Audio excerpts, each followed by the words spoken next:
کے عنوان سے ہمارا یہ سفر جاری ہے، کیونکہ یہ بڑی تفصیلی چیز ہے اور بہت ساری آیات ہیں کہ جن میں تراجم کا بہت سارا فرق ہے، لیکن وقت کی قلت کے پیش نظر بہت ساری آیات ہم چھوڑ کر سیدھا مقام آپ کے سامنے ذکر کر رہے ہیں۔ یہ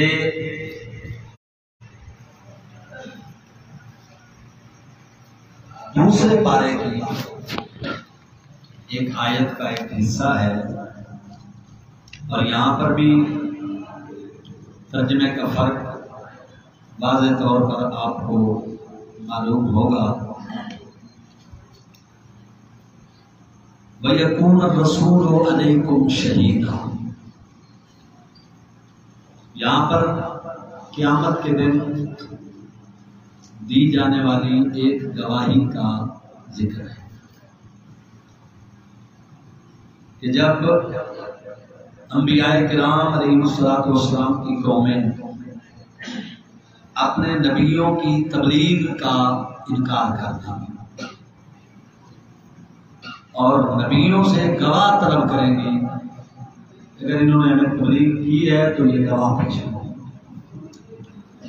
تو اللہ تبارک و تعالی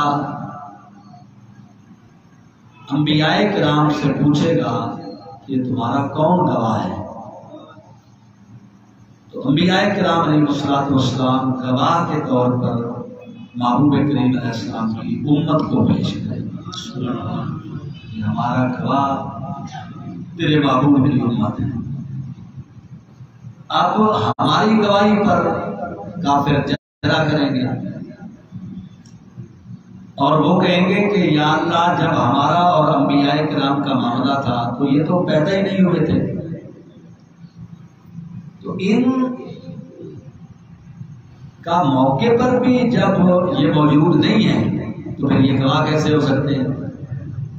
تو جب ہماری گواہی پر جرا ہوگی تو پھر اللہ تعالیٰ فرمائے گا کہ انبیاء کرام سے تمہارا اور کون گواہ ہے؟ تمہارے پہلے گواہ پر تو ڈرا ہو گئے، اب ہمارے حضور صلی اللہ علیہ وسلم ہمارے جو ہے انبیاء کے حق میں گواہ بن کر تشریف لائیں گے میدان محشر، اور حضور جو گواہی دیں گے وہ اپنی امت کے حق میں دیں گے اور وہی گواہی انبیاء کے حق میں ہو جائے گا۔ اب نبی پاک علیہ السلام اللہ تعالیٰ کی بارگاہ پاک میں عرض کریں گے کہ میری امت سچی ہے، تو اس کو اللہ نے ذکر کیا وَيَكُونَ الرَّسُولُ عَلَيْكُمْ شَهِيدًا۔ اب اس کا ترجمہ ذرا سنیں۔ مولانا فتح محمد جالندری صاحب ترجمہ کرتے ہیں، اور پیغمبر آخر الزمان تم پر گواہ بنے، یہ مولانا فتح محمد جالندری صاحب کا ترجمہ۔ مولانا شاہ رفیع الدین دہلوی کا ترجمہ، اور ہوئے پیغمبر اوپر تمہارے گواہ ہے۔ مولانا محمود حسن دیوبندی کا ترجمہ، اور ہو رسول تم پر گواہی دینے والا۔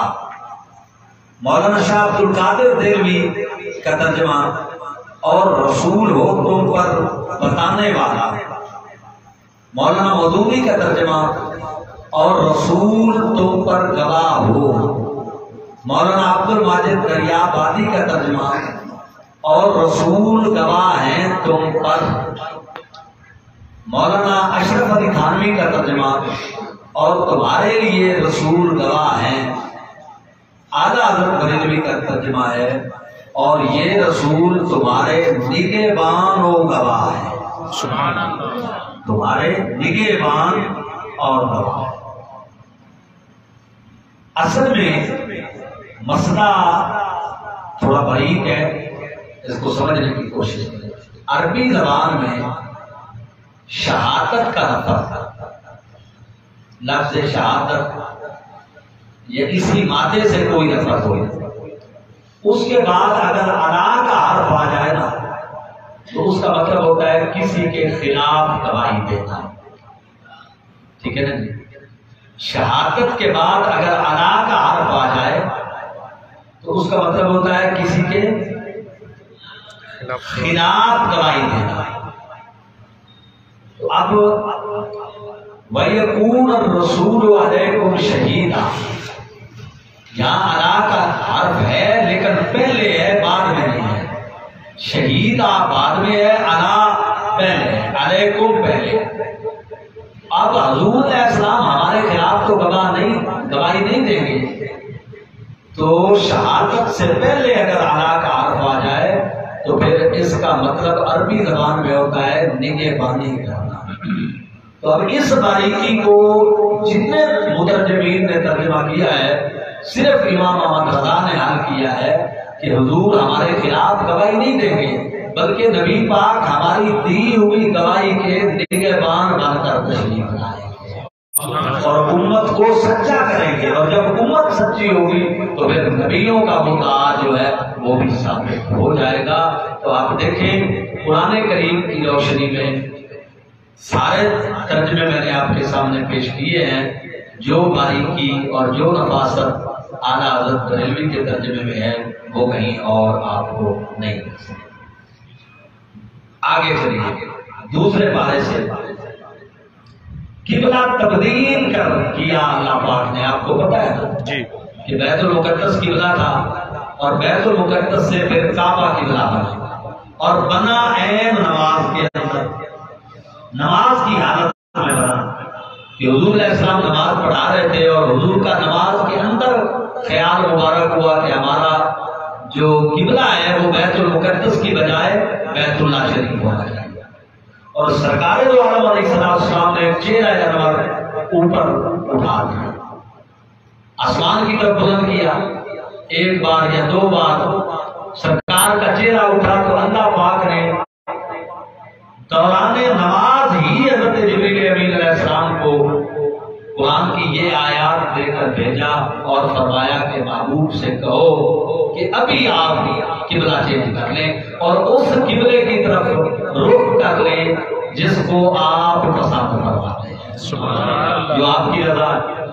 تو اب 2 رکعتیں ہو گئی تھی، 2 رکعتیں رہتی تھی تو نبی پاک علیہ السلام نے قبلہ چینج کر لیا. اب یہ بہت بڑی بات تھی، بہت بڑی بات تھی. 17 مہینے جس قبلہ کی طرف نمازیں پڑھتے ہو گئے تھے، اب دوران نماز نبی پاک اس قبلہ کو چھوڑ کر بیت اللہ شریف کی طرف رخ کر رہے تھے. اب صحابہ کرام جو پیچھے کھڑے تھے ان کے لیے امتحان تھا. امتحان یہ تھا کہ نبی پاک نے زبانی طور پر تو یہ نہیں فرمایا تھا کہ اللہ نے مجھے فرشتہ بھیج کر حکم دے دیا ہے کہ کعبہ بدل گیا ہے، ایسی تو کوئی بات نہیں تھی. اب یہاں پر یہ بات بڑی قابل توجہ ہے کہ نماز مکمل ہونے دی جاتی اور نماز کے مکمل ہونے کے بعد اللہ تعالیٰ حضرت جبریل کو بھیج کر یہ فرما دیتا کہ اگلی نماز جو ہے وہ بیت المقدس کی بجائے بیت اللہ شریف کی طرف رخ کر کے نماز پڑھا لے. لیکن ہوا کیا؟ ہوا یہ کہ عین حالت نماز میں قبلے کو بدلنے کا حکم دے دیا گیا. اب یہ جو حکم دیا گیا اللہ اس کی وجہ بیان کر رہا ہے.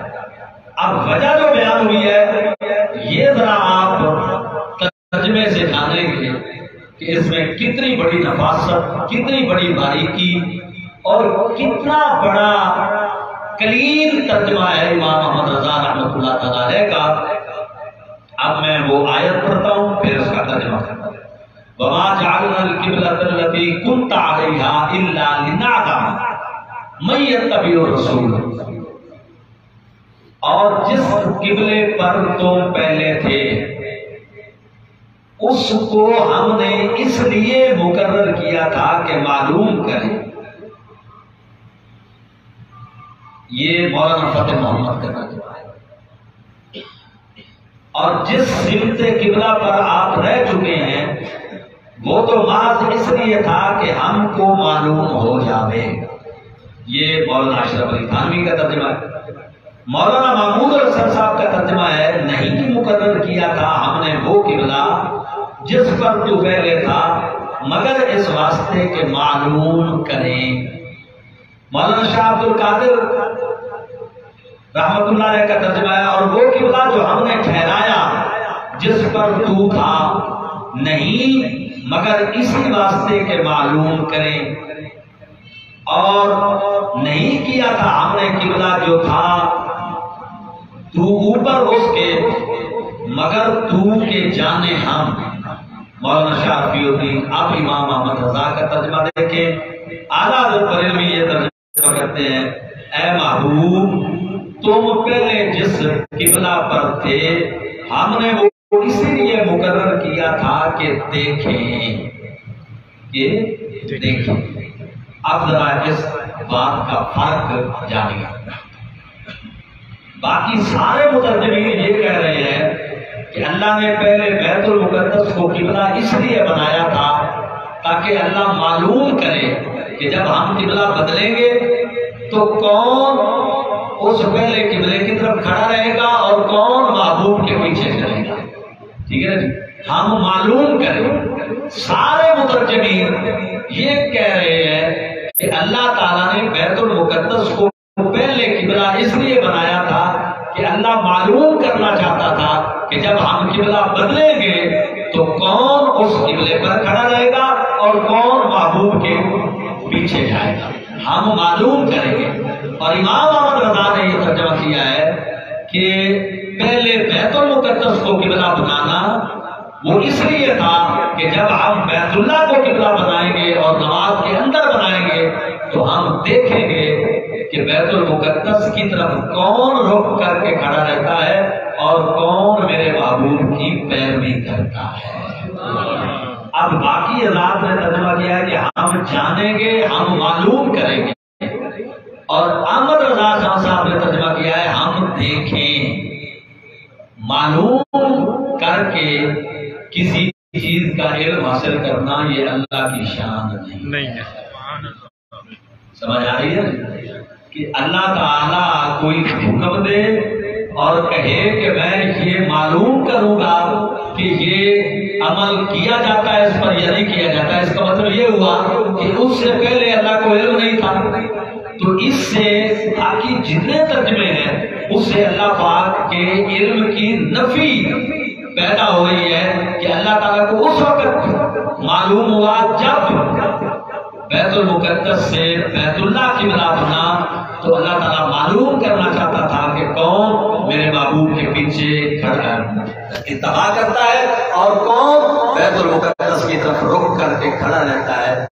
سارے مترجمین نے اللہ تبارک و تعالیٰ کے جو علم ہے ازلی ابدی سرمدی علم ہے اس پر باقی مترجمین کے ترجموں میں حرف آ رہا تھا.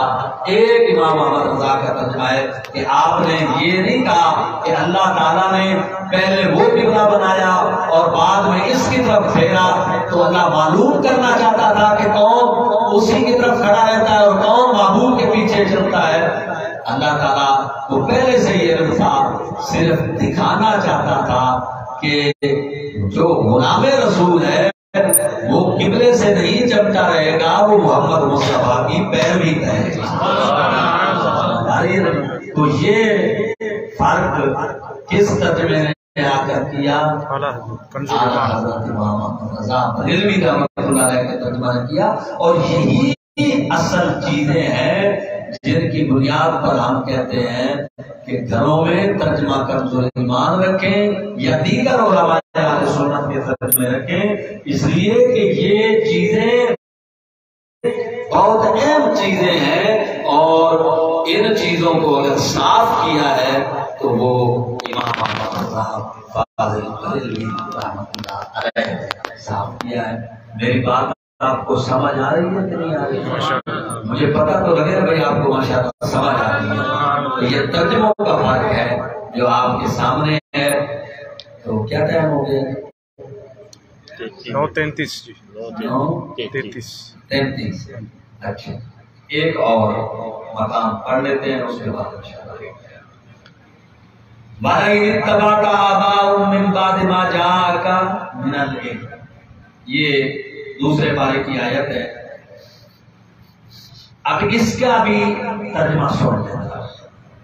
اور اگر تم باوجود اس کے کہ تمہارے پاس دانش یعنی وحی خدا آ چکی ہے ان کی خواہشوں کے پیچھے چلو گے تو ظالموں میں داخل ہو جاؤ گے.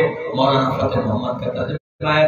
اس ترجمے میں مخاطب بنایا گیا ہے نبی پاک علیہ السلام کہ اگر وحی آنے کے بعد بھی تم کفار مکہ کی خواہشات کے پیچھے چلتے ہو تو تم پھر ظالموں میں داخل ہو جاؤ گے. مولانا شاہ عبد القادر کا ترجمہ سنیں. اور کبھی تو چلا ان کی پسند پر بعد اس علم کے جو تجھ کو پہنچا یعنی وہی کے تو بے شک تو بھی ہے بے انصافوں میں. اس میں بھی مخاطب نبی پاک ہے. مولانا اشرف علی تھانوی کا ترجمہ. اور اگر آپ ان نفسیانی خیالات کو اختیار کر لیں اور وہ بھی آپ کے پاس علم یعنی وہی آنے کے بعد تو یقیناً آپ ظالموں میں شمار ہونے لگے. اس ترجمے میں بھی مخاطب نبی پاک کو بنایا گیا ہے. مولانا محمود الحسن کا ترجمہ سنیں. اگر تو چلا ان کی خواہشوں پر بعد اس علم کے کہ جو تجھ کو پہنچا تو بے شک تو بھی ہوا بے انصافی میں. یہ اس میں بھی مخاطب نبی پاک کو ٹھہرایا گیا. مولانا مودودی کا ترجمہ سنیں. اور اگر تم نے اس علم کے بعد جو تمہارے پاس آ چکا ہے ان کی خواہشات کی پیروی کی تو یقیناً تمہارا شمار ظالموں میں ہوگا.